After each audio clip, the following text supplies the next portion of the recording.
bahwa Indonesia menghasilkan 34,85 juta ton timbunan sampah pada tahun lalu 2022. Persoalan sampah masih menjadi isu. Beberapa titik di makin masif tak dibarengi dengan Setelah melihat tadi sangat miris bukan apa yang telah kita lakukan ke bumi, padahal bumi itu tempat kita tinggal, tempat kita berpijak. Seharusnya kita sebagai khalifah, kita diturunkan oleh Allah Subhanahu wa Ta'ala sebagai khalifah di bumi. Seharusnya kita memberikan yang terbaik untuk bumi, bukan malah merusaknya.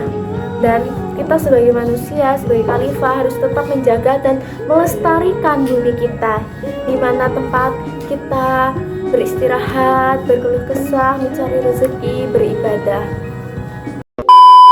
Perkenalkan, nama saya Sylvia Ridiawati dengan NPM 2301010113. Di sini saya akan mengerjakan tugas saya dari mata kuliah tafsir. Di sini saya akan menjelaskan tentang ayat-ayat tentang lingkungan. Sebenarnya apa sih ayat-ayat tentang lingkungan itu?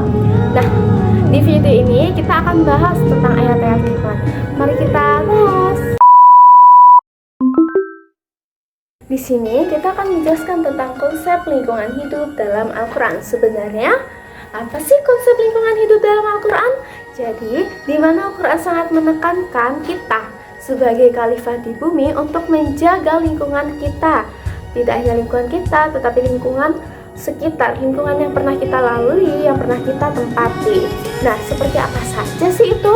Nah, jadi seperti bumi, langit, air, tumbuhan, bahkan hewan, di mana itu tanda-tanda kebesaran Allah, seperti pada surat Al-Baqarah ayat 164, di mana di situ dijelaskan bahwa seluruh unsur alam itu saling berkaitan dan menunjukkan kekuasaan Allah. Manusia, kita sebagai manusia itu diperintahkan untuk menjaga keseimbangan tersebut sebagai untuk pengabdian kita kepada Allah. Nah, di surat Al-A'raf ayat 56 itu melarang kita manusia berbuat kerusakan alam. Seperti apa sih kerusakan alam itu? Seperti menebang pohon secara sembarangan, terus mencemari lingkungan. Seperti apa? Seperti kita membuang sampah sembarangan, itu sangat tidak disarankan karena sama aja kita melanggar perintah Allah, karena pada surat Araf ayat 56 itu melarang kita merusak lingkungan. Sedangkan di surat Ar-Rum ayat berapa? Ayat 41 itu menegaskan bahwa kerusakan di darat dan di laut itu terjadi. Kenapa terjadi? Karena kita. Jadi seperti surat Araf itu tuh semua kerusakan itu tuh terjadi karena kita sebagai manusia itu tidak menjaga lingkungan kita. Seperti itu. Dan pada surat Ar-Rahman ayat 7 sampai ayat 8 mengingatkan bahwa Allah menciptakan alam dengan keseimbangan yang tidak boleh dirusak. Jadi kita itu tidak boleh merusak alam semesta ini yang sudah Allah beri kepada kita. Kita harus menjaganya. Bila kita merusaknya, sama aja kita tidak melakukan perintah Allah. Nah, jadi Al-Quran memandang lingkungan bukan sekedar sumber daya, tetapi amanah yang harus dijaga. Seperti itu konsep lingkungan hidup dalam Al-Quran. Setelah kita membahas tentang konsep lingkungan hidup dalam Al-Quran, kita akan membahas tentang upaya pelestarian lingkungan. Jadi apa sih upaya pelestarian lingkungan? Di mana kita harus melestarikan lingkungan kita. Jadi kita tidak hanya menjaganya, tapi kita merawatnya. Oke, jadi tidak perlu hanya untuk menjaganya, tapi kita merawatnya. Seperti apa sih pelestarian lingkungan? Seperti kita menanam pohon, menjaga sumber air. Nah, itu termasuk ke pelestarian lingkungan. Al-Quran juga menekankan pentingnya menjaga sumber daya air yang saya sebutkan tadi, seperti pada surat Al-Anbiya ayat 30 dan hadis Nabi yang melarang mencemari air. Itu menunjukkan bahwa pengelolaan air bersih adalah kewajiban untuk menjaga kehidupan manusia dan ekosistem. Prinsip utama dalam pelestarian lingkungan Islam adalah mizan. Apa sih sih mizan itu? Mizan adalah keseimbangan dan larangan adalah israf. Israf itu adalah berlebihan.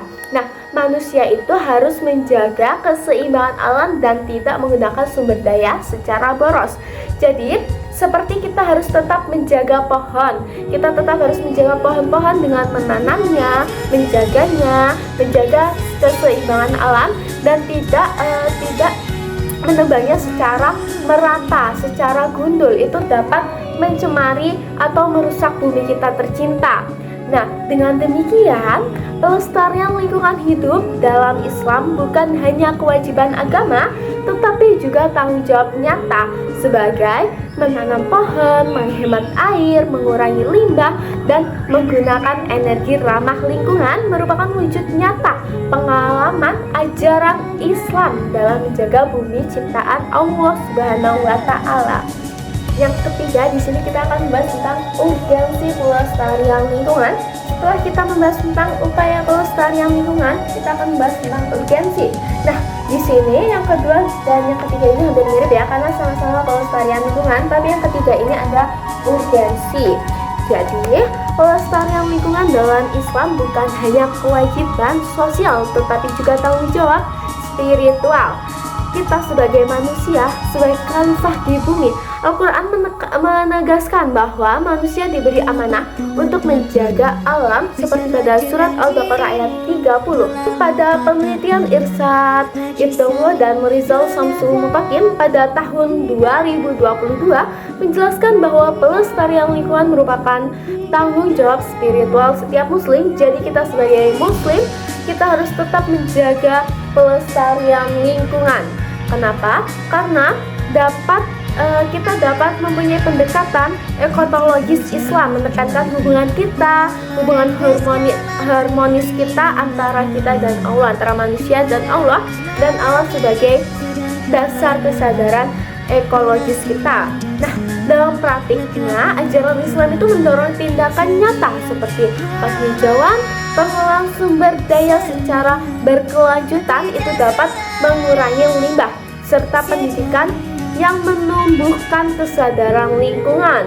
Nah, kesimpulannya itu pelestarian lingkungan, urgensi pelestarian lingkungan itu adalah bentuk ibadah, amanah, dan strategis penting untuk menjaga keseimbangan alam sekaligus menghadapi krisis lingkungan global. Kita akan membahas tentang yang keempat atau yang terakhir, yaitu relevansi dengan tantangan kontemporer, yaitu tafsir Al-Quran memberikan jawaban relevan terhadap tantangan lingkungan kita yang sudah memasuki lingkungan modern.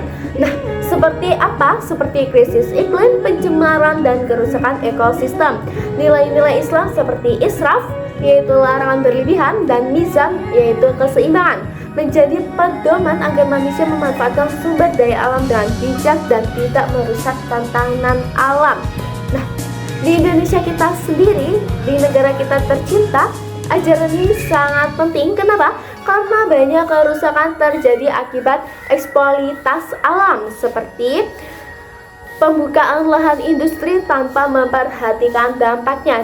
Di Indonesia sudah banyak sekali di mana penggundulan pohon yang mengakibatkan kelongsoran dan banjir dan masih banyak lagi. Seperti surat Al-Rahman ayat 7-8 menegaskan bahwa Al-Quran menciptakan alam dengan keseimbangan dan manusia wajib menjaganya dengan adil. Menjaganya itu menjaga keseimbangan alam berarti ibadah kepada Allah sekaligus upaya meningkatkan kualitas hidup manusia. Nah, namun ada tantangannya tersendiri. Apa sih? Tantangan terbesar adalah mewujudkan nilai-nilai Al-Quran dalam kebijakan dan tindakan nyata. Diperlukan pendidikan lingkungan berbasis ajaran Islam dan kearifan lokal agar masyarakat lebih sadar pentingnya pelestarian alam. Selain itu, kebijakan publik harus berlandaskan keadilan ekologis, tidak hanya menguntungkan segelintir pihak, tetapi juga menjaga hak generasi mendatang. Jadi kita sebagai khalifah di bumi, kita harus tetap menjaga. Kita tidak boleh egois untuk menguntungkan kita sendiri. Kita tidak boleh menebang pohon untuk kepentingan kita sendiri tanpa kita melihat generasi kita yang akan datang, yang berdampak, yang mendapatkan dampak dari keegoisan kita. Nah, jadi kesimpulannya Al-Quran bukan hanya pedoman spiritual, tetapi juga panduan etis dan praktis untuk mengelola lingkungan secara adil dan seimbang. Baik, itu saja yang dapat saya sampaikan. Mohon maaf bila ada salah dan kata. Kepada Allah saya mohon ampun. Saya akhiri. Wassalamualaikum warahmatullahi wabarakatuh.